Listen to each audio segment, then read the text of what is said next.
नमस्कार दोस्तों, स्वागत है आप सभी का एक बार फिर से आपके अपने YouTube चैनल इम्प्रेसिव मैथ्स पर। आशा करता हूं कि आप सब अच्छे होंगे।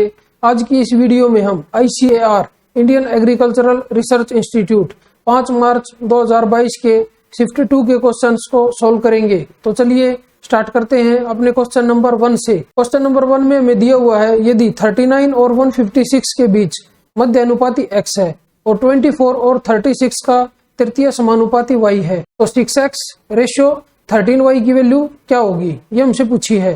तो x की वैल्यू कैसे निकलेगी, मध्य अनुपाती उसने पूछा है, तो मध्य अनुपाती होगा तो ये हो जाएगा 6 इंटू अंडर रूट 39 और इंटू में 156 और रेशियो इधर आएगा 13 और y की वैल्यू कैसे निकलेगी, तृतीय अनुपाती निकालना है। तो तृतीय अनुपाती क्या होता है, ये इंटू में हो जाएगा 36 इंटू में 36 और अपॉन में 24। अभी इसको सोल्व कर लेते हैं तो यह आ जाएगा 6 इंटू 39 को क्या लिख सकते हैं 13 इंटू 3 और इंटू में इसको क्या लिख सकते हैं 13 इंटू में 12 और इसका रूट। अभी रूट में से दो 13 में से एक 13 बार आएगा तो यह आ जाएगा 6 इंटू 13 और 12 3 36, इसमें से 6 बार आएगा और ये रेशियो में ये इसके साथ था ही, तो इसको अभी कट कर लेते हैं। तो 13 से 13 कट होगा, अभी 6 6 36, इससे ये 36 कट हो जाएगा। अब इसको 12 से कट करते हैं तो ये हो जाएगा 12 3 36 और 12 दूनी 24, तो 2 इधर आ जाएगा और रेशियो 3। तो ये हमारा आंसर आया है 2:3। कौन सा ऑप्शन है, ये हमारा ऑप्शन नंबर है 4। तो चलिए बढ़ते अपने क्वेश्चन नंबर 2 की तरफ। क्वेश्चन नंबर 2 में हमें दिया हुआ है कि एक पेन का मूल्य एक नोटबुक के मूल्य से 20% कम है। तो 20% को हम क्या लिख सकते हैं 1/5, इधर पेन लिख लेते हैं और इधर नोटबुक लिख लेते हैं। तो नोटबुक का मूल्य 5x मान लेते हैं तो पेन का मूल्य 4x हो जाएगा। तो अभी क्वेश्चन में हमें दिया हुआ है कि 4 नोटबुक और 5 पेन का कुल मूल्य रुपए 144 है। तो 4 नोटबुक हैं तो उनका टोटल मूल्य कितना हो जाएगा 20x और प्लस में 5 पेन है तो इनका भी कितना हो जाएगा 20x और ये इक्वल टू हमें दिया हुआ है 144 के, इधर से ये 40x इक्वल टू हो जाएगा 144। इसको अगर सोल्व करें तो x की वैल्यू इधर से क्या आ जाएगी, 4 से इसको कट कर लेते हैं तो ये आएगा 4 3 12, 2 बचेगा और 4 6 24 और ये 0 के नाम का दशमलव यहाँ पे लगा देते हैं। तो x की वैल्यू आई है 3.6, तो इसमें रख देते हैं। तो 3.6 इंटू 4 ये कितना होगा 36 दूनी 72, 72 दूनी 144, तो ये हो जाएगा 14.4 और इसमें रख देते हैं। तो 36 पंजे 180, तो ये 18 के इक्वल आ जाएगा। और अभी क्वेश्चन में क्या दिया हुआ है, एक नोटबुक का मूल्य 10% कम हो जाने पर और एक पेन का मूल्य वही रहने पर 5 नोटबुक और 3 पेन का मूल्य कितना होगा। तो हमें नोटबुक का मूल्य 10% कम करना है, तो इसमें से हमें 1.8 कम करना है, मतलब इसका 90%। तो 18 निम्मा कितना होता है 162, तो ये कितना हो जाएगा कम होके, ये हो जाएगा 16.2। तो ये नोटबुक का मूल्य हो जाएगा और पेन का मूल्य सेम रखना हमें, वो है 14.4। तो अभी हमें बताना है कि 5 नोटबुक तो इंटू में 5 कर देते हैं और 3 पेन इंटू में 3 कर देते हैं। इधर से अगर यूनिट डिजिट निकालें तो 2 आएगी और इधर से यूनिट डिजिट निकालें तो 0 आएगी और इन दोनों का जोड़ हमें बताना है। अगर इन दोनों को ऐड करेंगे तो लास्ट में जो यूनिट डिजिट आएगी वो 2 आएगी और इधर उसके बाद पॉइंट होगा। तो ऐसा कौन सा ऑप्शन है, एक बार अगर हम अपने ऑप्शन देखें तो ये ऑप्शन नंबर 2 ही मेरा ऐसा है, तो यही हमारा आंसर हो जाएगा। तो ये ऑप्शन नंबर 2 हमारा राइट आंसर होगा। तो चलिए बढ़ते अपने क्वेश्चन नंबर 3 की तरफ। क्वेश्चन नंबर 3 में दिया होगी एक कक्षा में विद्यार्थियों का औसत भार 45 kg था, बाद में 44 kg, 38.5 kg, 42 kg और 44.5 kg भार वाले 4 विद्यार्थी कक्षा में सम्मिलित हुए। इससे विद्यार्थियों का औसत भार 0.44 kg कम हो गया। प्रारंभ में कक्षा में विद्यार्थियों की संख्या कितनी थी। तो सबसे पहले हम जो स्टार्टिंग में विद्यार्थी थे उनको x मान लेते हैं। उनका एवरेज कितना दिया हुआ है 45 kg और 4 स्टूडेंट आए हैं तो एक का 44 kg वेट है, तो ये कितना कम है एवरेज से, तो ये एक कम है और ये है 38.5, तो ये कितना कम हो जाएगा, ये हो जाएगा 6.5 कम, तो माइनस का लिख लेते हैं। और इधर 42, तो ये कितना कम है एवरेज से, ये 3 कम है और ये 44.5, ये 0.5 कम है। तो अभी टोटल मिला के कितना कम हो गया ये, तो ये 7 और 3 10 और 1 11 कम हो गया। लेकिन क्वेश्चन में बोल रहा है कि प्रत्येक विद्यार्थी का औसत भार 0.44 kg कम हो गया। तो विद्यार्थियों की टोटल संख्या क्या आ जाएगी, ये आ जाएगी अपॉन में 0.44। इसको अभी सोल्व कर लेते हैं तो ये 11 से कट होगा तो 11 चौक 44 और ये 100 ऊपर लिख लेते हैं दशमलव हटा के, तो 4 से इसको कट करेंगे तो ये 25 आएगा। लेकिन ये 25 कब है कि जब उसमें 4 सम्मिलित हो गए, तो मतलब इसमें से 4 माइनस करेंगे तो ये स्टार्टिंग वाली संख्या निकल के आ जाएगी विद्यार्थियों की, तो ये आएगी 21 के इक्वल, और यही हमारा आंसर होगा। तो ये ऑप्शन नंबर कौन सा हमारा, ये हमारा ऑप्शन नंबर है 3। तो चलिए बढ़ते हैं अपने क्वेश्चन नंबर 4 की तरफ। क्वेश्चन नंबर 4 में हमें दिया हुआ कि निम्नांकित तालिका और आलेख का अध्ययन कीजिए और उसके बाद दिए गए प्रश्न का उत्तर दीजिए। तो तालिका जो हमें दी हुई है उसमें हमें ईयर्स दिए हुए हैं और हर ईयर का रिवेन्यू दिया हुआ है, और ये ग्राफ दिया हुआ है, और इस ग्राफ में हमें प्रॉफिट का परसेंटेज दिया हुआ है। तो क्वेश्चन में हमसे क्या पूछा है, तो क्वेश्चन में हमसे पूछा है कि 2019 और 21 में कंपनी का कुल लाभ 2018 और 2020 में कुल व्यय का लगभग कितना प्रतिशत है। और 19 कहाँ पे है, ये इधर है, और 21 कहाँ पे है, इधर है। तो इसमें प्रॉफिट का परसेंटेज कितना है, यहाँ पे है 36% और यहाँ पे है 40%, और रिवेन्यू कितना है इसमें 19 में और 21 में, तो ये है 204 और यहाँ पे है 217। तो अभी इसका प्रॉफिट निकाल लेते हैं। तो ये टोटल कितने की वैल्यू है, ये वाली 204, ये 136% की वैल्यू है, तो हमें 36% की वैल्यू निकालनी है। तो हम निकालेंगे 204 इंटू में 36 और अपॉन में 136, और इसमें अगर 2021 में प्रॉफिट निकालें तो ये आ जाएगा 217 और इंटू में 40% और अपॉन में 140। अभी इसको कट कर लेते हैं, तो ये 0 से 0 कट होगी इधर। अभी 2 से इसको कट करेंगे तो ये 2 दूनी 4, 2 से इसको कट करेंगे तो 7, 7 से इसको कट करेंगे तो 7 या 21, 7 एकम 7, तो 31 दूनी कितना होता है, ये होता है 62, 62। अभी इसको कट करेंगे 4 से, तो 4 निम 36, यह आ जाएगा 4 तिया 12 और 4 चौक 16। अभी इसको 17 से कट कर लेते हैं, तो ये 2 पे कट होगा, और ये 17 एकम 17, 17 दूनी 34, तो 2 से कट हो गया, ये आ जाएगा 6, तो ये आ गया 9 6 54, तो 54 आया। अभी दोनों को ऐड कर लेना है, तो इन दोनों को ऐड करके कितना आ जाएगा, 4 और 2 6, 6 और 5 11, तो यह है प्रॉफिट 116। तो अभी हमें निकालना है 2018 और 2020 में कुल व्यय। तो 18 में जो रिवेन्यू है वो कितना है, 232 है, और 2020 में रिवेन्यू कितना है, 279 है। तो इनको इधर लिख लेते हैं 232 और इधर 279। अभी मेरे को रिवेन्यू निकालना है, तो रिवेन्यू क्या होगा, 100% होगा, और इसमें प्रॉफिट ऐड है, तो प्रॉफिट का परसेंटेज कितना है इधर, ये 45% है, मतलब ये 145% की वैल्यू है। तो मेरे को 100% की वैल्यू निकालनी है, तो इंटू में 100 और अपॉन में 145। और ऐसे ही अगर हम इसमें देखें 2020 में इधर 55% है, तो ये जो वैल्यू है ये 155% की वैल्यू है, तो 100 की वैल्यू निकाल लेंगे इधर से, तो अपॉन में हो जाएगा 155। अभी इसको कट कर लेते हैं, 5 से कट करेंगे तो ये 20 पे होगा, ये आ जाएगा 29। अभी 29 से इसको डिवाइड करते हैं तो ये 8 पे हो जाएगा, तो 8 निम 72, 2 7 8 दूनी 16 और 7 23, तो ये 8 पे कट हो जाएगा, तो ये इधर से आ जाएगा 160, और ये इधर से कट करके क्या आ जाएगा, ये 5 से कट होगा तो 20, 5 से इसको कट करेंगे तो ये आएगा 31, तो अभी ये 9 पे कट होगा, तो इधर से सोल्व करके आ जाएगा 180। इन दोनों को अगर ऐड करें तो 16 दूनी 32 और 2 34, तो ये आ जाएगा 340 के इक्वल। अभी हमें बताना है कि जो ये 116 है ये 340 का कितने परसेंट है, तो इधर लिख लेते हैं 116 और अपॉन में 340 और इंटू में 100 परसेंटेज में निकालना है, तो 0 से 0 कट कर देते हैं। अभी 2 से इसको कट करेंगे तो ये 17 आएगा, 2 से इसको कट करेंगे तो 2 पंजे 10, 2 अठे 16, तो ये आया है 580 और अपॉन में 17। अभी 17 से इसको डिवाइड करेंगे तो ये आ जाएगा 17 51, 7 बचेगा, 17 चौके 68 और पॉइंट में 2 बचेगा और 0 आएगी, मतलब ये करीब करीब 34% के इक्वल आ जाएगा।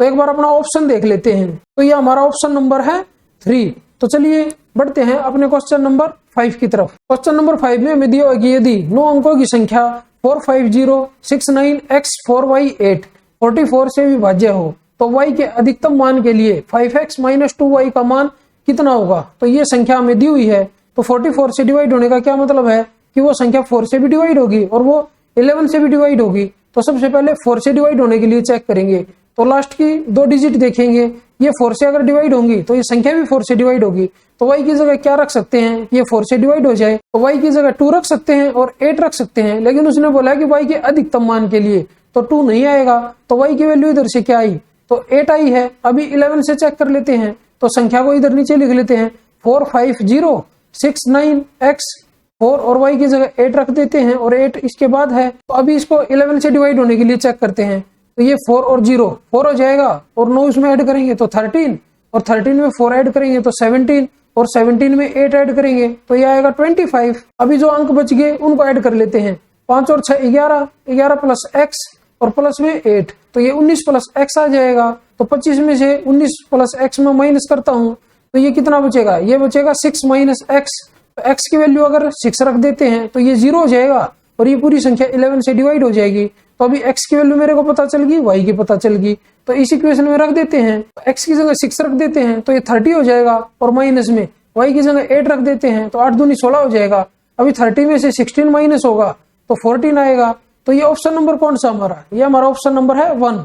तो चलिए बढ़ते हैं अपने क्वेश्चन नंबर 6 की तरफ। क्वेश्चन नंबर 6 में हमें एक ट्रिग्नोमेट्रिक फंक्शन दिया हुआ है और हमें दिया हुआ है कि जो थीटा की वैल्यू है 0 डिग्री से ज्यादा है और 90 डिग्री से कम है। तो जो फंक्शन दिया हुआ है इसकी वैल्यू हमें निकालनी है। इसमें हम थीटा की वैल्यू 45 डिग्री पुट नहीं कर सकते क्योंकि ये ऑप्शन नंबर 1 और ऑप्शन नंबर 4 दोनों के दोनों सेम हो जाएंगे 45 डिग्री पे। तो हम ऐसा करते हैं, एक राइट एंगल ट्राइंगल बना लेते हैं इधर से। तो ये मेरी एक राइट एंगल ट्राइंगल है और यहाँ पे मैं एंगल ले लेता हूँ थीटा।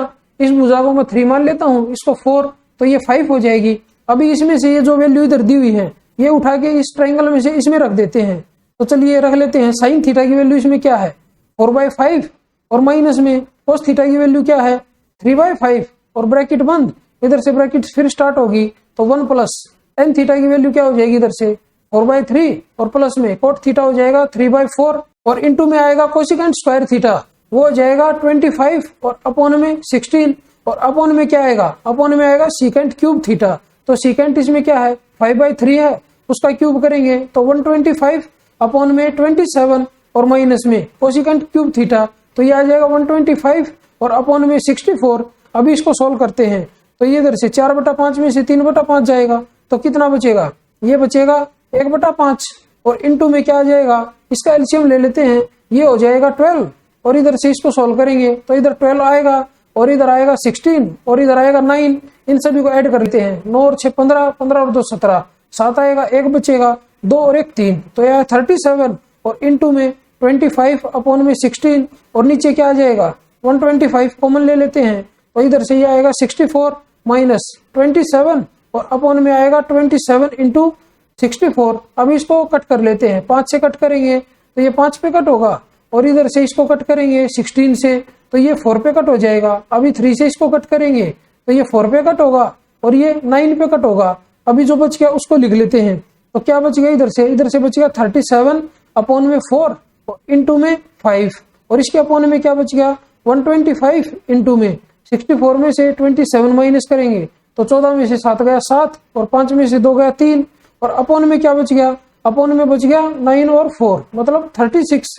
तो इक्वल टू ये किसके हो जाएगा, अभी 4 से इसको कट कर लेते हैं तो ये 9 बचेगा, 37 से 37 कट होगा तो ऊपर क्या बच गया 5 बच गया और इनटू में ये आएगा 9 अपॉन में 125। अभी इसको सॉल्व करें तो 5 से कट होगा तो ये 25 बचेगा तो क्या आया 9 अपॉन में 25। तो इसको क्या लिख सकते हैं, इसको लिख सकते हैं 3 अपॉन में 5 का होल स्क्वायर और इसमें 3/5 क्या है, इसमें 3/5 है कोस थीटा, तो ये इक्वल टू हो जाएगा कोस स्क्वायर थीटा के। तो यही हमारा आंसर हो जाएगा। तो ये ऑप्शन नंबर कौन सा है, ये हमारा ऑप्शन नंबर है 4। तो चलिए बढ़ते हैं हमने क्वेश्चन नंबर 7 की तरफ। क्वेश्चन नंबर 7 में हमें दिया हुआ है कि धातु के एक खोखले बेलन की आंतरिक और बाहरी त्रिज्याएं क्रमशः 1.1 सेंटीमीटर और 4.3 सेंटीमीटर हैं। तो उसको हम कैपिटल आर और स्मॉल आर मान लेते हैं। ये इक्वल टू हमें दी हुई है 4.3 सेंटीमीटर और 1.1 सेंटीमीटर और इसकी ऊंचाई 16 से 2/3 सेंटीमीटर है। तो हाइट हो जाएगी 50/3 सेंटीमीटर और इसे पिघलाकर एक गोला बनाया गया है। गोले का पृष्ठीय क्षेत्रफल कितना है, मतलब जो बेलन का आयतन है वो गोले के आयतन के इक्वल हो जाएगा और बेलन का आयतन इधर से क्या होगा, ये हो जाएगा pi capital R square H और माइनस में pi small R square H. ये इक्वल टू हो जाएगा 4/3 पाई r1 क्यूब के। तो गोले की जो रेडियस है हम उसको r1 मान लेते हैं तो इधर से अभी पाई और h कॉमन ले लेते हैं, ये क्या बचेगा r प्लस आर और इंटू में r माइनस आर, ये इक्वल टू हो जाएगा 4/3 पाई r1 क्यूब के। तो पाई से पाई कट हो जाएगा, h की वैल्यू कितनी है 50/3 है और इंटू में r प्लस आर आएगा, इनको ऐड करके ये कितना आ जाएगा, ये आएगा 5.4 तो ये आ जाएगा 54/10 और इंटू में r माइनस आर क्या होगा, ये होगा 3.2, इसको लिख सकते हैं 32 अपॉन में 10 और ये इक्वल टू हो जाएगा 4/3 और इंटू में R1 का क्यूब। अभी इसको कट कर लेते हैं, तो ये 0 से 0 कट होगी, 3 से ये 3 कट हो जाएगा, 4 से इसको कट करेंगे तो ये 8 पे कट होगा, 5 से इसको कट करेंगे तो ये 2 पे कट होगा, 2 से इसको कट करेंगे तो ये 4 पे कट होगा। तो अभी इधर से R1 क्यूब की वैल्यू क्या आ जाएगी, तो 54 दूनी 108 और 108 दूनी 216, तो ये 6 का क्यूब रूट होता है। तो इधर से R1 की वैल्यू आ जाएगी 6 के इक्वल। तो हमसे क्या पूछा है कि गोले का पृष्ठीय क्षेत्रफल सेंटीमीटर स्क्वायर में कितना होगा। तो गोले का पृष्ठीय क्षेत्रफल क्या होता है, वो होता है 4 पाई R1 स्क्वायर। तो अभी इसमें R1 की वैल्यू रख देते हैं, तो ये इक्वल टू आ जाएगा 4 पाई और इनटू में 6 का स्क्वायर 36 और ये इक्वल टू आ जाएगा 36 दूनी 72 और 72 दूनी 144, तो 144 पाई के इक्वल। तो ये ऑप्शन नंबर कौन सा हमारा है, ये हमारा ऑप्शन नंबर है 2। तो चलिए बढ़ते हमने क्वेश्चन नंबर 8 की तरफ। क्वेश्चन नंबर 8 में हमें दिया हुआ है कि अल्कोहल और पानी के x लीटर बिलियन में अल्कोहल और पानी का अनुपात 5:7 है। तो इधर लिख लेते हैं अल्कोहल, इधर लिख लेते हैं पानी और उनका अनुपात दिया हो 5:7।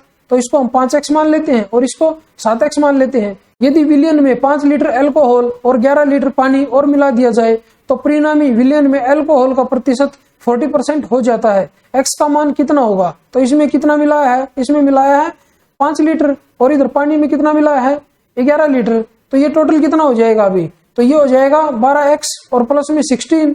तो इधर लिख लेते हैं 12x और प्लस में 16 और उसने बोला है कि जो अल्कोहल का प्रतिशत है वो 40% हो जाता है। तो इधर से अभी अल्कोहल कितना हो गया ये मिलाने के बाद 5x प्लस 5, तो ये ऊपर लिख लेते हैं 5x प्लस 5। तो ये इसका परसेंटेज निकालेंगे तो परसेंटेज हमें दिया हुआ है 40% के इक्वल।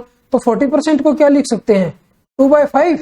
अभी क्रॉस मल्टीप्लाई करके इसको सोल्व कर लेते हैं, तो इधर से इसके साथ मल्टीप्लाई करूंगा 5 की, तो ये आएगा 25x और प्लस में 25 इक्वल टू हो जाएगा 24x और प्लस में 32। अभी इसको इस तरफ लेके आ जाते हैं और इसको इस तरफ लेके चले जाते हैं, तो इधर लेके जाएंगे तो इधर x बचेगा और वो इक्वल टू आएगा 7 के। अभी स्टार्टिंग में विलियन कितना था टोटल हमारे पास, वो था 12x के इक्वल। तो x की वैल्यू कितनी है 7 है, तो टोटल कितना हो जाएगा 12 इंटू 7 तो 84 हो जाएगा। तो ऑप्शन नंबर कौन सा हमारा, ये हमारा ऑप्शन नंबर है 2। तो चलिए बढ़ते हैं अपने क्वेश्चन नंबर 9 की तरफ। क्वेश्चन नंबर 9 में हमें दिया हुआ है कि एक व्यक्ति एक निश्चित कीमत पर एक वस्तु बेचता है, यदि वह इसे विक्रय मूल्य के 40% पर बेचता है। तो यहाँ पे स्टेटमेंट में थोड़ा सा चेंज कर लेना, 40% पर बेचता है इसको लिख लेना 40% कम पर बेचता है तो उसे 4% की हानि होती है। यदि वह इसे उसके मूल विक्रय मूल्य पर बेचता है तो उसका लाभ प्रतिशत क्या होगा, तो वो हमें निकालना है। तो इधर से हम सीपी को 100 मान लेते हैं और उसने बोला कि 4% की हानि होती है, तो सेलिंग प्राइस कितना हो जाएगा 96 हो जाएगा। अभी वो बोल रहा है कि विक्रय मूल्य के 40% कम पर बेचता है, तो ये कितने के इक्वल होगा, ये 60% के इक्वल होगा। तो ओरिजिनल एसपी कितना आ जाएगा, तो ओरिजिनल एसपी अगर इधर से निकालें तो वो आ जाएगा 96 और ये 60% की वैल्यू है तो 100% की वैल्यू निकालेंगे, तो इनटू में 100 और अपॉन में 60। तो अभी इसको कट कर लेते हैं, 0 से 0 कट होगी, ये 6 से 16 पे कट हो जाएगा, ये इक्वल टू आ जाएगा 160 के। तो ये ओरिजिनल सेलिंग प्राइस है। तो उसने वही बोला है यदि वह इसे उसके मूल विक्रय मूल्य पर बेचता तो उसे कितना लाभ होता। अभी उसने वो चीज 100 रुपए की खरीदी और 160 रुपए की बेच दी तो उसको 60% का प्रॉफिट होगा। तो ये ऑप्शन नंबर कौन सा हमारा, ये हमारा ऑप्शन नंबर है 3। तो चलिए बढ़ते हैं हमने क्वेश्चन नंबर 10 की तरफ। क्वेश्चन नंबर 10 में हमें दिया होगा एक आदमी ने सुबह के समय अपनी यात्रा प्रारंभ की। सुबह 10 बजे तक उसने अपनी यात्रा का 33.1/3% भाग और उसी दिन दोपहर 1 बजे तक उसने अपनी यात्रा का 5/6 भाग पूरा कर लिया। उसने सुबह कितने बजे अपनी यात्रा प्रारंभ की थी, पूरे समय उसकी चाल को एक समान माने। तो स्टार्टिंग में इधर सुबह लिख लेते हैं, मतलब हमें ये टाइम निकालना है कि कितने बजे उसने अपनी यात्रा स्टार्ट की। तो फिर उसने बोला कि 10 बजे तक उसने अपनी यात्रा का 33.1/3% भाग कवर कर लिया। तो यहाँ पे 10 AM लिख लेते हैं, तो कितना कवर किया है 33.1/3% का मतलब होता है 1/3। तो इधर 1/3 लिख लेते हैं और इसको 2 के साथ मल्टीप्लाई कर देते हैं ऊपर भी और नीचे भी। तो ये कितना आ जाएगा, ये आ जाएगा 2/6 के इक्वल। और वो बोल रहा है कि उसने 1 बजे तक अपनी यात्रा का 5/6 भाग पूरा कर लिया। तो इधर लिख लेते हैं 1 PM, मतलब सुबह से लेके 1 PM तक उसने 5/6 भाग पूरा किया। तो 2/6 तो यहाँ पे आ गया। तो यहाँ से लेके यहाँ तक उसने कितना कवर किया, यहाँ से यहाँ तक उसने 3/6 भाग कवर किया। और यहाँ से यहाँ तक का टाइम कितना है, ये है 3 घंटे, मतलब 3/6 भाग 3 घंटे में उसने कवर किया। तो ये 2/6 भाग 2 घंटे में कवर किया होगा। तो यहाँ पे वो 10 बजे पहुंचा है, मतलब उसने जो उसकी यात्रा थी वो 8 बजे स्टार्ट की होगी सुबह, तो यही हमारा आंसर आ जाएगा। तो ये ऑप्शन नंबर कौन सा हमारा, ये हमारा ऑप्शन नंबर है 1। तो चलिए बढ़ते हैं अपने क्वेश्चन नंबर 11 की तरफ। क्वेश्चन नंबर 11 में हमें एक व्यंजक दिया हुआ है, उसको सोल्व करके उसकी वैल्यू हमें निकालनी है। तो सबसे पहले जो ये लास्ट वाला पार्ट दिया हुआ है इसको सोल्व कर लेते हैं। तो ये ए क्यूब जमा बी क्यूब मान लेते हैं इसको, और नीचे मान लेते हैं ए स्क्वायर माइनस बी स्क्वायर। तो ऊपर क्या आ जाएगा, ए प्लस बी आ जाएगा, और इंटू में आएगा ए प्लस बी का होल स्क्वायर, और माइनस में 3ab, और नीचे आ जाएगा ए प्लस बी, और इंटू में ए माइनस बी। तो ए प्लस बी से ए प्लस बी कट होगा, तो अभी ए प्लस बी का होल स्क्वायर करना है। तो 4.2 और 2.8 इनको ऐड करेंगे तो 7 के इक्वल आएगा, और 7 का स्क्वायर कितना होगा, ये हो जाएगा 49, और माइनस में 3 इंटू 4.2 और इंटू में 2.8, और अपॉन में क्या आ जाएगा a माइनस बी। 4.2 में से 2.8 माइनस करेंगे तो ये आएगा 1.4 के इक्वल। तो अभी इसको अगर सॉल्व करें तो क्या लिख सकते हैं, इसको लिख सकते हैं 490 और अपॉन में 14, और माइनस में 3 इंटू 4.2 इंटू 2.8 और अपॉन में 1.4। तो इससे ये कट करेंगे तो ये 2 पे कट होगा। अभी 14 से इसको कट करेंगे तो ये आ जाएगा 14 × 42, 7 बचेगा, और 14 × 5 = 70। तो ये आएगा 35, और माइनस में 2 × 6, 6 दूनी 12 का 2, 1, 6 चौक 24 और 1 25। तो ये आया 25.2। इसमें से अगर इसको माइनस करेंगे तो 35 में से 25 गया 10, और उसमें से भी 0.2 माइनस करना है, तो ये आ जाएगा 9.8 के इक्वल। मतलब जो ये इतना पार्ट था इसकी वैल्यू आई है 9.8 के इक्वल। अभी जो ये इतना पार्ट है इसको सोल्व करना है। तो ऊपर जो दशमलव है वो कितने अंकों के बाद है, 3 और 3 6 के बाद है, और नीचे है 4 के बाद। मतलब ये 4 दशमलव अगर कट कर देते हैं तो 2 अंकों के बाद फिर भी बच जाएंगे ऊपर। तो 1/100 उसमें से कॉमन ले लेते हैं, तो इधर लिख लेते हैं 1/100। तो अभी क्या बचेगा, ये बचेगा 896, और इंटू में 752, और प्लस में 112, और इंटू में 1984, और अपॉन में आ जाएगा इधर से 7 इंटू 34, और प्लस में 21 इंटू 322। अभी इसको सोल्व करेंगे तो सबसे पहले इसमें से 14 कॉमन ले लेते हैं, ऊपर से भी और नीचे से भी, तो वो कट हो जाएगा। तो इधर से डायरेक्ट ही कट कर देते हैं, ये 7 कट होगा, इधर से 2 कट होगा, तो ये 17 बचेगा। अभी इधर से कट करेंगे तो ये 3 कट होगा, और 2 से इसको कट करेंगे तो 2 एकम 2, 2 छिक 12, और 2 एकम 2, 161 आया। अभी ऊपर से 14 से अगर कट करेंगे तो इसको कट कर लेते हैं, 14 छिक 84, 5 बचेगा, और 14 चौके 56। अभी इसको कट करेंगे तो 14 8 112। अभी ऐसा करते हैं, ऊपर से इसमें से 64 और कॉमन ले लेते हैं, तो ये आ जाएगा 64, और अपॉन में 100। अंदर क्या बचेगा, वो बचेगा 752, और प्लस में ये 8 जाएगा, और इसमें से भी 8 जाएगा, तो ये 8 दूनी 16, 38 बचेगा, 8 चौक 32, 6 बचेगा, और 8 8 64, और अपॉन में बचेगा 17, और प्लस में 3 एकम 3 और 16 × 48, 483 बच गया। अभी इसको अगर सोल्व करें तो ये आ जाएगा 64 और अपॉन में 100, और इंटू में ये आ जाएगा 752 प्लस 248, ये होगा 1000 के इक्वल, और अपॉन में नीचे आ जाएगा 483 प्लस 17, 500। अभी से इसको कट करें तो ये 2 पे कट होगा, ये इक्वल टू किसके आ जाएगा, 64 दूनी 128, और अपॉन में 100 है, तो ये आ जाएगा 1.28 के इक्वल। अभी इसमें 9.8 को और ऐड कर देते हैं। अगर 9.8 को इसमें ऐड करें तो इधर 8 आएगा, इधर 0 आएगी, 9 और 1 10, और एक 11 आ जाएगा, और इधर दशमलव, तो ये आएगा 11.08 के इक्वल। तो ये ऑप्शन नंबर कौन सा हमारा, ये हमारा ऑप्शन नंबर है 4। तो चलिए बढ़ते हैं हमने क्वेश्चन नंबर 12 की तरफ। क्वेश्चन नंबर 12 में हमें दिया हुआ कि एक स्कूटी को 30,000 रुपए नगद में अथवा 9400 रुपए नगद अग्रिम भुगतान और उसके पश्चात 4 समान मासिक किस्तों में खरीदा जा सकता है। 15% वार्षिक साधारण ब्याज दर पर प्रत्येक किस्त का मूल्य कितना होगा, निकटतम रुपए तक पूर्णांकित। अगर स्कूटी को हम नगद खरीदते हैं तो वो हमें 30,000 रुपए में मिलेगी। अगर उसको हम किस्तों में खरीदते हैं तो 9400 रुपए हमें पहले देने पड़ेंगे, और जो बचेंगे उनकी किस्त बन जाएगी। तो कितने बच जाएंगे, 006, इधर 0 इधर 2, ये आ जाएगा 20,600। मतलब इतने रुपए की किस्तें बनेंगी।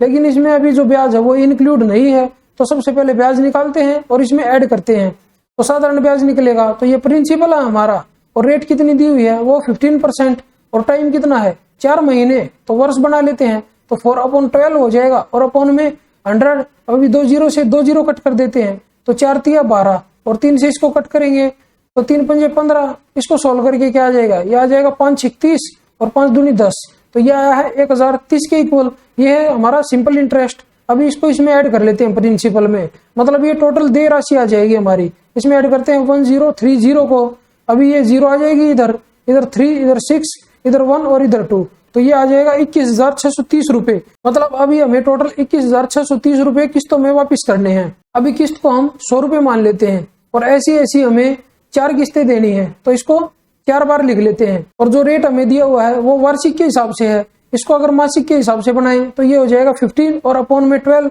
तो ये 3 से कट होगा, तो 3 पंजे 15 और 3 चौक 12, तो ये आ जाएगा 1 सही 1/4%। अभी जो फर्स्ट वाली किस्त है इस पे कोई इंटरेस्ट नहीं लगेगा, तो ये ऐसे के ऐसे सेम रहेगी। और जो ये सेकंड मंथ में किस्त देंगे इस पे 1 महीने का ब्याज लगेगा, तो ये हो जाएगी 101 सही 1/4, और इस पे 2 महीने का लगेगा ब्याज, तो ये हो जाएगी 102 सही 2/4, और इस पे 3 महीने का लगेगा, तो ये हो जाएगी 103 सही 3/4। अब इन सभी को ऐड कर लेते हैं, तो ये 400 तो है ही है, तो 400 और ये कितना है 3 2 5 और 1 6, और इन दोनों को ऐड करें तो 7, तो ये आ जाएगा 407 सही 1/2। इसको सोल्व करके क्या लिख सकते हैं, इसको लिख सकते हैं 814 और 1 15, तो 815/2। मतलब अगर हमें 815/2 रुपए की धनराशि वापस करनी है तो किस्त उस टाइम पे हमारी है 100 रुपए की, लेकिन हमें कितना अमाउंट वापस करना है 21,630 रुपए वापस करने हैं। तो इधर लिख लेते हैं 21,630 वापस करेंगे तो किस्त कितने की बनेगी 100, और इनटू में 21,630 और ये अपॉन में आ जाएगा 815 और ऊपर 2 चला जाएगा। अभी इसको कट कर लेते हैं 5 से, तो 5 से इसको कट करेंगे तो 5 एकम 5 और 5 छीक 30 और 5 तिया 15।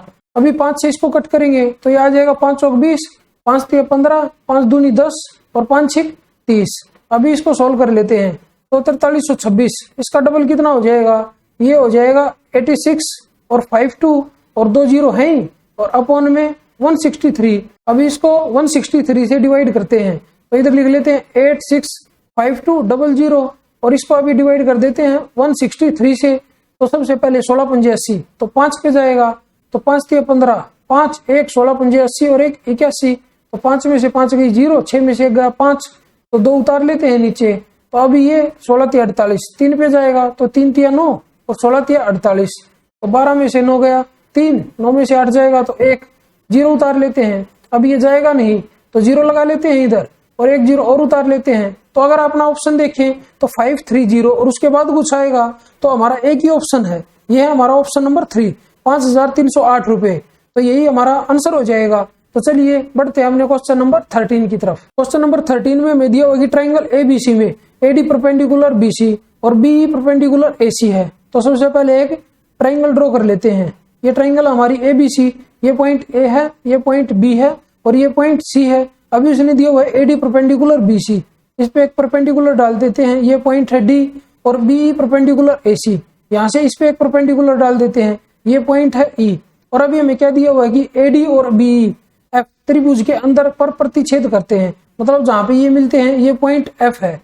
यदि A B is equal to 20 centimetre तो ये 20 है, C D is equal to 4 centimetre तो ये 4 सेंटीमीटर है, A D is equal to 12 तो ये 12 सेंटीमीटर है। तो बीई की लंबाई कितनी होगी, तो ये इधर से इधर तक ये लेंथ हमें बतानी है। तो अभी ट्राइंगल ए बी डी में देख लेते हैं, ये 12 है इधर, ये 20 है, तो इसमें पाइथागोरस लगा देते हैं, तो ये वाली भुजा 16 आ जाएगी पाइथागोरस से। अभी ट्राइंगल ए डी सी में ये 12 है और ये 4 है, तो इसमें भी पाइथागोरस लगा देते हैं, तो ये रेशियो निकाल लेते हैं, 1:3 आ जाएगा। तो 3 तिया 9 और 1 10, मतलब √10 और 4 से हमने कट किया था, तो ये भुजा आ जाएगी 4√10 के इक्वल। अभी इसमें हमें बी की वैल्यू निकालनी है, तो हम ऐसा करते हैं ट्राइंगल का जो एरिया है उसको 2 तरीके से लिख लेते हैं। तो एक तरीके से लिखेंगे तो क्या आ जाएगा 1/2 इंटू में अभी बेस ले लेते हैं बीसी, तो ये है 20 और इंटू में हाइट हो जाएगी यहाँ पे एडी, वो है 12 के इक्वल, और इक्वल टू इसको रख देते हैं 1/2 और इंटू में अभी बेस ले लेते हैं एसी को, तो ये है 4√10 और इंटू में हाइट है इधर बी, तो बी मेरे को निकालनी है, तो ऐसे के ऐसे लिख लेते हैं। तो 1/2 से 1/2 कट हो जाएगा, और अभी इधर से 4 से ये 3 पे कट होगा, तो इधर क्या आ जाएगा 60 और अपॉन में √10, ये इक्वल टू आ जाएगा बी के। अभी इसको अगर सोल्व करें तो ये आ जाएगा 6√10 के इक्वल, तो यही हमारा आंसर होगा। तो ये ऑप्शन नंबर कौन सा हमारा, ये हमारा ऑप्शन नंबर है 1। तो चलिए बढ़ते हैं अपने क्वेश्चन नंबर 14 की तरफ। क्वेश्चन नंबर 14 में हमें दिया हुआ कि ए एक कार्य को 45 दिनों में पूर्ण कर सकता है, तो यहाँ पे लिख लेते हैं ए 45 डेज में किसी कार्य को पूर्ण कर सकता है। बी ए से 80% अधिक कुशल है, तो 80% को क्या लिख सकते हैं 4/5, और सी बी से 25% कम कुशल है, तो इसको लिख सकते हैं 1/4। तो इधर लिख लेते हैं बी और इधर लिख लेते हैं ए। तो बी अधिक कुशल है, तो इधर से ए की एफिशिएंसी हम 5 मान लेते हैं, तो बी की एफिशिएंसी 9 हो जाएगी। और इधर सी और बी लिख लेते हैं। अभी उसने बोला है कि जो सी है वो बी से 25% कम कुशल है, तो बी की एफिशिएंसी इधर से हम 4 मान लेते हैं, तो सी की एफिशिएंसी इधर 3 हो जाएगी। और यहाँ पे 9 है और यहाँ पे बी की एफिशिएंसी 4 है, तो इसको 9 से मल्टीप्लाई कर देते हैं और इसको 4 से मल्टीप्लाई कर देते हैं। तो इधर से ए, बी और सी तीनों की एफिशिएंसी कितनी कितनी आ जाएगी, तो 4 × 36, तो 36 तो बी की आएगी और ए की आएगी 20 और सी की इधर से आ जाएगी 27 के इक्वल। और उसने दिया हुआ है कि ए 45 दिन में पूरा काम करता है और ए की एफिशिएंसी कितनी है, 20 है, तो टोटल काम इधर से कितना आ जाएगा, 45 × 20, 900 काम आ जाएगा। अभी क्वेश्चन में उन्होंने बोला है कि बी और सी ने मिलकर 10 दिनों तक कार्य किया, तो 10 दिन तक ये कार्य करेंगे तो कितना काम कर देंगे, तो इनकी एफिशिएंसी को ऐड कर लेते हैं पहले।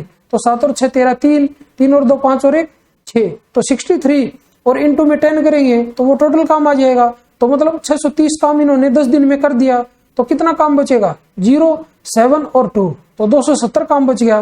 तो अभी क्वेश्चन में उसने क्या पूछा है, अब केवल ए शेष कार्य को कितने दिनों में पूर्ण कर सकता है, तो काम कितना बचेगा, 270। और ए की एफिशिएंसी कितनी है, 20, तो कितने दिन में करेगा, तो अपॉन में 20, तो अभी 0 से 0 कट होगी, ये इक्वल टू आ जाएगा 13 से ही 1/2 दिन। तो ये ऑप्शन नंबर कौन सा हमारा, ये हमारा ऑप्शन नंबर है 1।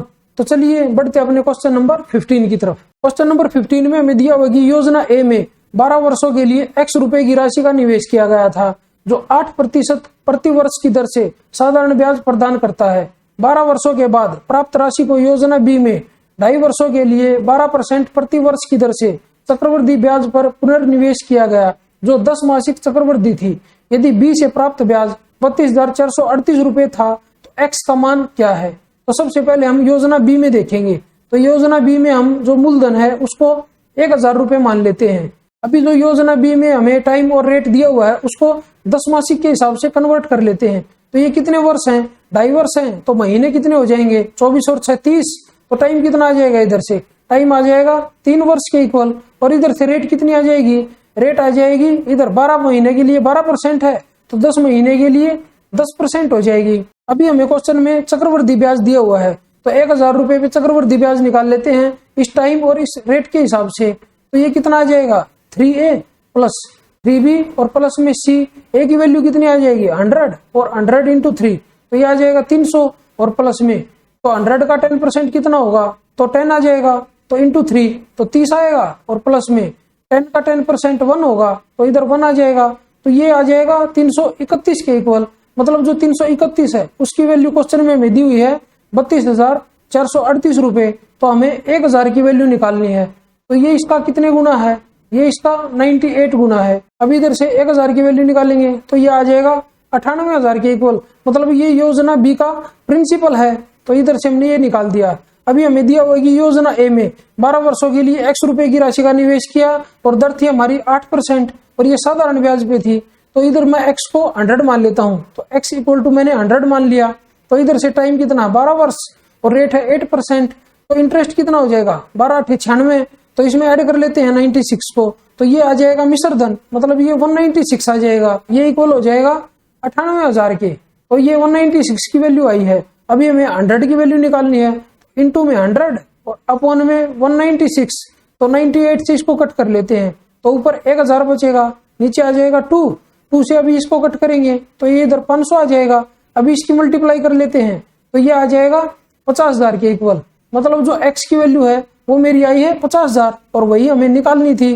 तो ये ऑप्शन नंबर कौन सा हमारा, ये हमारा ऑप्शन नंबर है 2। तो चलिए बढ़ते अपने क्वेश्चन नंबर 16 की तरफ। क्वेश्चन नंबर 16 में हमें दिया हुआ है कि यदि 4 × x² + z और प्लस में y² + z² equal to 4x + 10 × y - 3 हो, तो 2x + 3y + z का मान कितना होगा, ये हमें निकालना है। इस तरह के क्वेश्चन में हमें क्या करना है, तो सबसे पहले इनको अलग अलग कर लेते हैं। तो अलग अलग करके क्या आ जाएगा, ये आ जाएगा 4x² प्लस में 4z प्लस y² और प्लस में z², ये इक्वल टू आ जाएगा 4x प्लस 10y और माइनस में 30 के। अभी x² y² और z² और ये जो कॉन्स्टेंट टर्म है इसको एक तरफ कर लेते हैं और x y z उनको एक तरफ कर देते हैं, तो ये इधर से आ जाएगा 4x² और प्लस में वाई स्क्वायर और प्लस में जेड स्क्वायर और प्लस में 30, ये इक्वल टू इधर आ जाएगा 4x प्लस 10y और ये इधर से आ जाएगा माइनस 4z। अभी इसमें से 2 कॉमन ले लेते हैं तो ये इक्वल टू आ जाएगा 2 into 2x plus 5y minus 2z। अभी इधर से x, y और z की वैल्यू कैसे निकलेंगी, इधर से देखेंगे x के साथ क्या कोफिशिएंट है और यहाँ पे देखेंगे x स्क्वायर के साथ क्या कोफिशिएंट है। तो x की वैल्यू आ जाएगी इधर से 2 अपॉन में 4, तो x की वैल्यू इधर से आ गई 1/2 के इक्वल। ऐसे ही अगर y की निकाल लें तो ये आ जाएगी 5/1, तो इधर से 5 आ जाएगी y की वैल्यू।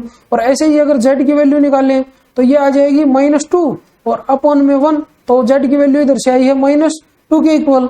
तो मतलब ये 3 वैल्यू आई है हमारे पास x, y और z की।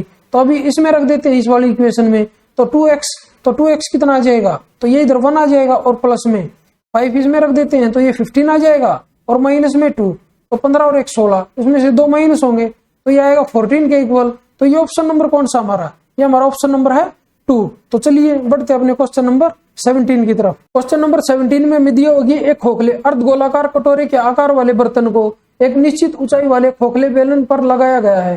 तो सबसे पहले हम ये आकृति बना लेते हैं जैसे उसने क्वेश्चन में हमें दी हुई है।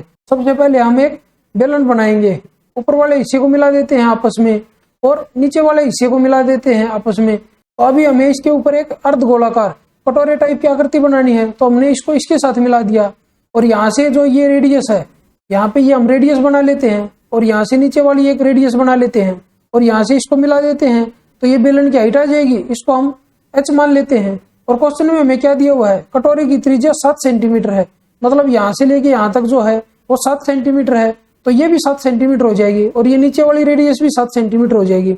और बर्तन का आयतन 4928/3 सेंटीमीटर क्यूब है। बर्तन का बाह्य पृष्ठीय क्षेत्रफल सेंटीमीटर स्क्वायर में कितना होगा। तो हमें जो ये पूरा बर्तन दिया हुआ है इसका आयतन दिया हुआ है, तो इस पूरे बर्तन का आयतन क्या हो जाएगा, ये अर्धगोले का आयतन तो 2/3 पाई r क्यूब और प्लस में बेलन का आयतन पाई r स्क्वायर h, ये इक्वल टू हमें दिया हुआ है 4928 और अपॉन में 3 के। अभी इसको सोल्व कर लेते हैं, तो इसमें से पाई r स्क्वायर कॉमन ले लेते हैं, तो ये अंदर क्या बच जाएगा, अंदर बच जाएगा 2/3r और प्लस में h, ये इक्वल टू है 4928 और अपॉन में 3 के। अभी इसमें पाई की वैल्यू रख देते हैं 22/7 और इंटू में r की वैल्यू रख देते हैं 7 × 7 और अंदर क्या आ जाएगा, ये आ जाएगा 14 अपॉन में 3 और प्लस में h, ये इक्वल टू है 4928 और बटे में 3 के। अभी 7 से 7 कट कर देते हैं, अभी 7 से इसको कट करेंगे तो 7 7 49, 0 7 चौक 28। अभी 22 से इसको कट करेंगे तो ये आ जाएगा 22 × 66, 4 बचेगा और 22 दूनी 44। तो इधर से 14/3 और प्लस में h, इसकी वैल्यू आई है इधर से 32 अपॉन में 3 के। अभी इधर से इसको इधर लेके चले जाते हैं तो ये माइनस में हो जाएगा, तो h की वैल्यू इधर से क्या आ जाएगी, तो h की वैल्यू इधर से आ जाएगी, इसमें से 32 में से 14 माइनस होगा तो 18 बचेगा और अपॉन में 3, तो इधर से h की वैल्यू आ गई 6 के इक्वल।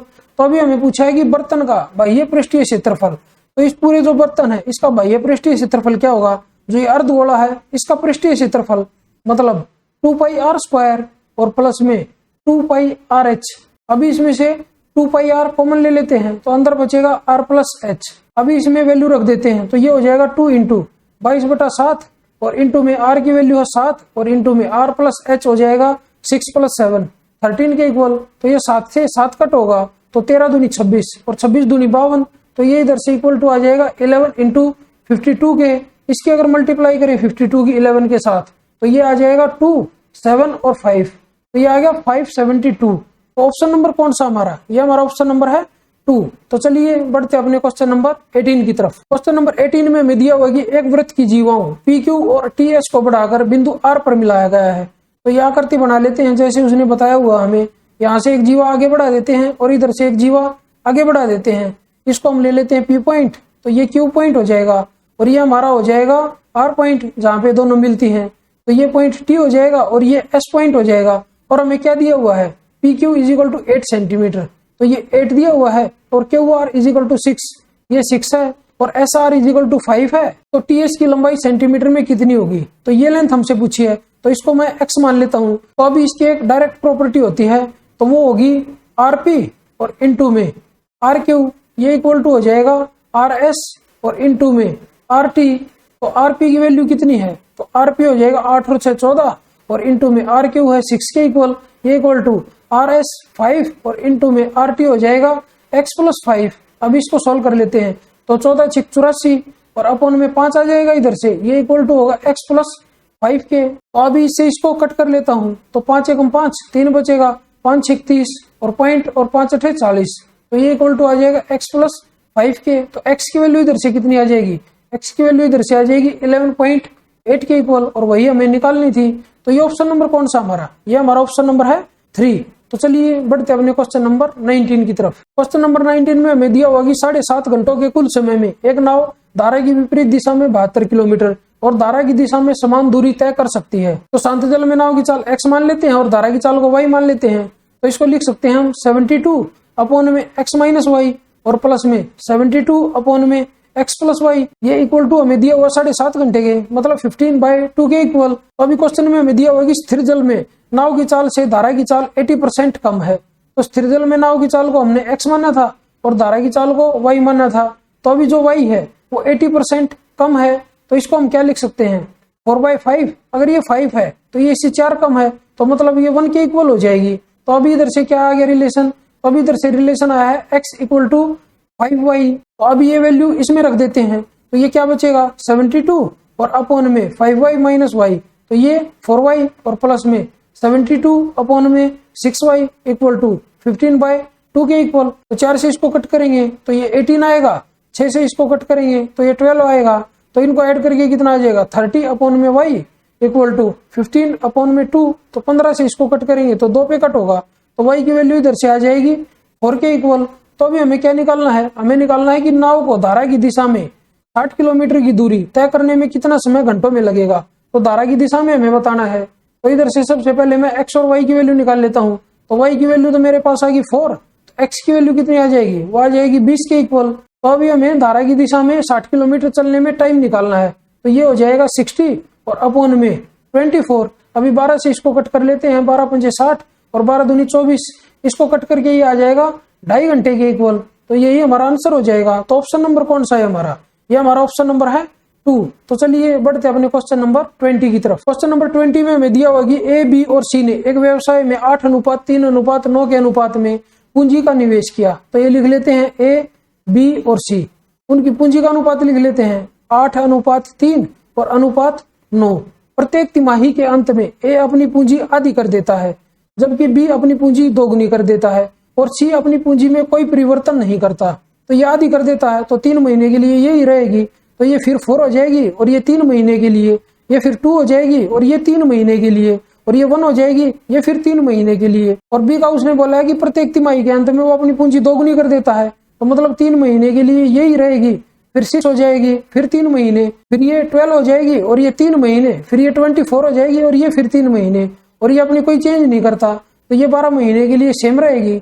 अभी इधर से 3 कॉमन लेके कट कर देते हैं, तो ये 3 कट हो जाएगा हर जगह से, यहाँ से भी 3 कट हो जाएगा और इसमें से कट करेंगे तो एक 3 बच जाएगा इधर।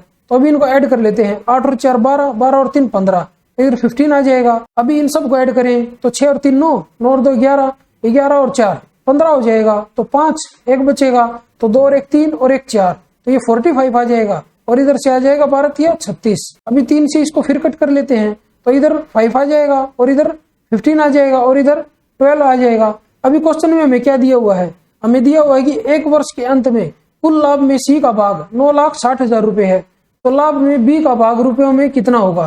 तो हमें सी का भाग दिया हुआ है, सी का भाग हमने कितना निकाला है, इधर से 12 निकाला है, तो मतलब 12 की जो वैल्यू है वो है 9,60,000 के इक्वल। तो हमें किसकी वैल्यू निकालनी है, हमें निकालनी है 15 की वैल्यू। तो 15 किसके इक्वल हो जाएगा, अभी इधर से 15 इक्वल हो जाएगा 9,60,000 और इंटू में 15 और अपॉन में 12। तो 12 से इसको कट करेंगे तो 12 8 96 और 4 0 आ जाएंगी। अभी 80,000 की 15 के साथ मल्टीप्लाई कर देते हैं, तो ये आ जाएगा 15 8 120 और इसके बाद 4 0 आएंगे, तो ये बन गया 12 लाख के इक्वल। मतलब जो बी का भाग होगा वो 12 लाख रुपए होगा। तो ये ऑप्शन नंबर कौन सा हमारा, ये हमारा ऑप्शन नंबर है 2। तो चलिए बढ़ते अपने क्वेश्चन नंबर 21 की तरफ। क्वेश्चन नंबर 21 में हमें दिया हुआ कि निम्नांकित आलेख का अध्ययन कीजिए और उसके बाद दिए गए प्रश्न का उत्तर दीजिए। तो बार डायग्राम में हमें 4 स्कूल दिए हुए हैं, ए बी सी और डी, और उनमें उपस्थित छात्रों की संख्या और उत्तीर्ण छात्रों की संख्या दी हुई है। और क्वेश्चन में हमें क्या दिया हुआ है, स्कूल ए से उत्तीर्ण लड़कों की संख्या और लड़कियों की संख्या का अनुपात 5:4 है। तो इधर स्कूल ए लिख लेते हैं। तो इसमें बॉयज और गर्ल्स का रेशियो हमें दिया हुआ है, कितना दिया हुआ है, 5:4 दिया हुआ है। और स्कूल ए में जो उत्तीर्ण छात्र हैं वो कितने हैं, तो इधर से ये ए है और उसमें है 180, तो इधर 180 लिख लेते हैं। अभी 180 को इस रेशियो में डिवाइड कर देंगे तो 5 और 4 9, तो ये 20 आ जाएगा। तो 20 पंजे 100 और 20 चौक 80। और हमें दिया हुआ कि स्कूल सी से उत्तीर्ण लड़कियों की संख्या और लड़कों की संख्या का अनुपात 4:3 है। तो स्कूल सी लिख लेते हैं इधर, और उसमें गर्ल्स और बॉयज का रेशियो दिया हुआ है, वो कितना दिया हुआ है, 4:3 दिया हुआ है। और स्कूल सी में उत्तीर्ण छात्र कितने हैं, 175, तो इधर लिख लेते हैं 175। इस रेशियो में डिवाइड कर लेते हैं इसको, 4 और 3 7, 25 आ जाएगा। तो 25 चौका 100 और 25 दिया 75। अभी क्वेश्चन में उसने हमसे क्या पूछा है, स्कूल ए और सी से उत्तीर्ण लड़कियों की कुल संख्या। तो ये उत्तीर्ण वाले हैं और इधर लड़की है स्कूल ए में और इधर उत्तीर्ण है स्कूल सी में, तो इनको ऐड कर लेते हैं। तो ये कितना आ जाएगा, 180 के इक्वल आ जाएगा। और पूछा है स्कूल बी और डी से उपस्थित होने वाले विद्यार्थियों की कुल संख्या का कितना प्रतिशत है। तो स्कूल बी और डी में देख लेते हैं। स्कूल बी यहाँ पे है, उपस्थित कितने हुए टोटल 225, और डी में कितने उपस्थित हुए 325। अगर इनको ऐड करूं, दोनों को ऐड करके आ जाएगा 550 के इक्वल। तो अभी मेरे को बताना है कि जो ये 180 है 550 का कितने परसेंट है। तो इधर से लिख लेते हैं 180 अपॉन में 550 और इंटू में 100। अभी 0 से 0 कट कर देते हैं, 5 से इसको कट करेंगे तो 11 आ जाएगा, इधर आ जाएगा 20। अब इसको क्या लिखेंगे, इसको लिखेंगे 360 अपॉन में 11। इसको अगर कट करें तो 11 या 33, 3 बचेगा, तो ये इधर से आ जाएगा 11 दूनी 22, 8 बचेगा 80 हो जाएगा, और इधर पॉइंट में आ जाएगा 7, और ये परसेंटेज में आएगा तो ये आएगा 32.7%। तो एक बार ऑप्शन देख लेते हैं अपना, तो ये हमारा ऑप्शन नंबर है 3, 32.7%। तो चलिए बढ़ते अपने क्वेश्चन नंबर 22 की तरफ। क्वेश्चन नंबर 22 में हमें दिया हुआ कि एक डीलर एक वस्तु पर उसके क्रय मूल्य से 40% अधिक अंकित करता है। तो कॉस्ट प्राइस हम 100 मान लेते हैं, तो मार्क प्राइस कितना हो जाएगा, मार्क प्राइस हो जाएगा 140। और नेक्स्ट हमें दिया हुआ है कि उसके अंकित मूल्य पर 5% की छूट तथा ₹124 की एक अन्य नगद छूट देकर बेचता है। यदि तब भी उसे 25% लाभ प्राप्त होता है तो वस्तु का अंकित मूल्य रुपयों में कितना होगा। तो लाभ प्राप्त कितना हुआ 25% का, तो सेलिंग प्राइस कितना होगा हमारा 125 होगा। तो अभी उसने मार्क प्राइस पे हमें 5% की छूट दी है, तो इसका 5% कितना हो जाएगा 7 हो जाएगा। इसमें से माइनस करें तो ये आ जाएगा 133 के इक्वल। और बोल रहा है कि 124 रुपए की अन्य छूट दी, तो इधर से 133 से ये कितना हो गया 125। तो यहाँ पे ये कितना कम हुआ, ये यहाँ पे कम हो गया 8। तो मतलब 8 की जो वैल्यू है वो 124 के इक्वल है। तो हमें निकालना क्या है, हमें निकालना वस्तु का अंकित मूल्य, और वस्तु का अंकित मूल्य कितना है 140। मतलब हमें 140 की वैल्यू निकालनी है, तो वो हमारी हो जाएगी 124 इंटू में 140 और अपॉन में 8। अभी ये 4 से कट होगा तो 4 दूनी 8, 4 तिया 12, 4 एकम 4, 2 से इसको कट करेंगे तो 70 आएगा। अभी इसकी मल्टीप्लाई करके आ जाएगा 0, 7 एकम 7, 7 तिया 21, तो यह है 2170 के इक्वल। तो ये ऑप्शन नंबर कौन सा हमारा, ये हमारा ऑप्शन नंबर है 4। तो चलिए बढ़ते अपने क्वेश्चन नंबर 23 की तरफ। क्वेश्चन नंबर 23 में हमें दिया हुआ है कि भाग विधि से 2 धन पूर्णांकों का महत्तम समापवर्तक ज्ञात करने पर अंतिम भाजक 31 और संबंधित भागफल 1, 1, 5 और 2 प्राप्त होते हैं। 279 तथा दी गई 2 संख्याओं में से बड़ी संख्या का लघुत्तम समापवर्तक कितना होगा। क्वेश्चन में हमें बताया हुआ है कि अगर भाग विधि से 2 संख्याओं का HCF निकालते हैं तो अंतिम भाजक हमारे पास 31 बचता है, और जो संबंधित भागफल हैं वो 1, 1, 5 और 2 मिलते हैं। तो 4 भागफल हमें मिले हैं। तो ऐसे ऐसे भाग के हमें 4 सिंबल बनाने पड़ेंगे, एक इधर आएगा, एक इधर आएगा, एक इधर आ जाएगा और एक आ जाएगा नीचे। और अंतिम भाजक हमें 31 दिया हुआ है, मतलब ये इधर आएगा, और जो भागफल है वो हमें 1, 1, 5 और 2 दिए हुए हैं, तो ये इधर आ जाएंगे। तो इधर 31 और इंटू 2 आएगा, तो ये इधर 62 होगा, और ये 62 यहाँ पे आया है तो ये यहाँ से आया होगा। तो 62 पंजे कितना होगा, 62 पंजे होगा 310 और प्लस में 31, तो इधर कितना आ जाएगा 341 आ जाएगा। और ये 341 कहाँ से आया होगा, ये इधर से आया होगा। तो 341 इंटू 1 और प्लस में 62 ये यहाँ पे आ जाएगा। तो 2 और 1 3, 6 और 4 10, 0 1, 3 और 1 4, तो यह है 403। तो मतलब ये 403 यहाँ पे रहा होगा, और 403 गुना 1 प्लस में 341 वो इसके बीच में रहा होगा। तो 3 और 1 4, और 4 और 0 4, 4 और 3 7। तो अभी हमारे पास दो संख्याएं आ गई, एक संख्या तो ये है और एक संख्या ये है। तो इनमें से बड़ी संख्या कौन सी है? तो बड़ी संख्या है 744 और हमें बताना है 279। और दी गई संख्याओं में से बड़ी संख्या का लघुत्तम समापवर्तक क्या होगा? तो एक संख्या तो ये है बड़े वाली और इसके साथ में 279, इन दोनों का एलसीएम मेरे को निकालना है।